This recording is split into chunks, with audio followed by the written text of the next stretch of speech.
Nous sommes avec Margot Montagne qui était classée deuxième du critérium des 7 ans amateurs sur l'amateur 1 du championnat de France à Pompadour avec Et voilà beau séjour.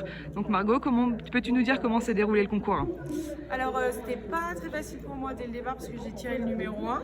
Donc passer en numéro 1 dès le dressage, j'avais un peu la pression, mais le cheval a déroulé une super reprise. J'ai été notée en 30.10, donc vraiment l'une de ses meilleures reprises sur l'année. Il était très relâché, sûrement grâce au massage de Martin Rian que je remercie d'ailleurs. Après, j'ai déroulé un super cross, pareil, je suis partie en numéro 1, donc j'avais quelques points de repère parce que j'étais allée voir les jeunes dérouler leur cross.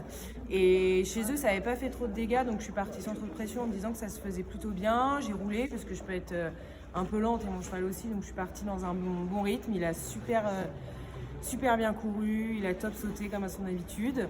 Et après, du coup, j'étais troisième après le cross. Et après, je fais un petit 4 points sur le numéro 8 de ma faute, d'une courbe un peu à l'intérieur.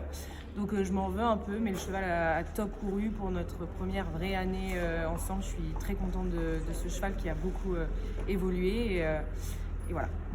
D'accord, donc tout au long de la saison, tu as couru sur quel niveau d'épreuve et est-ce que le circuit des 7 ans était dans ton objectif pour cette saison et la finale à Pompadour? Alors moi j'ai couru que sur de l'amateur 1 et donc j'ai appris à Pompadour qu'il y avait un classement pour les 7 ans. Je pensais que c'était que sur l'amateur élite et moi c'était finalement pas mon objectif avec lui cette année parce que j'avais pas assez de qualifications. Du coup je suis ravie et puis je remercie France Gouplay pour tous ces beaux cadeaux et tous les efforts qu'ils font pour mettre en avant notre belle discipline. D'accord. Est-ce que tu vas en profiter pour remercier quelqu'un? Oh, je vais remercier plusieurs personnes. Je vais remercier ma sœur qui m'a accompagnée, qui m'a coachée. Je remercie Stéphane Landois qui me suit au quotidien et qui me supporte aux écuries.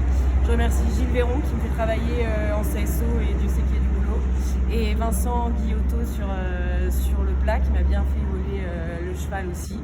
Toute l'équipe du Haras d'Essence qui nous permet d'aller en concours et qui reste à la maison pendant qu'on peut courir ces beaux événements.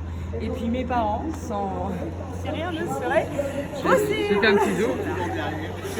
Voilà, c'est tout. D'accord, et ben bravo à toi et bravo à Et voilà. Merci beaucoup.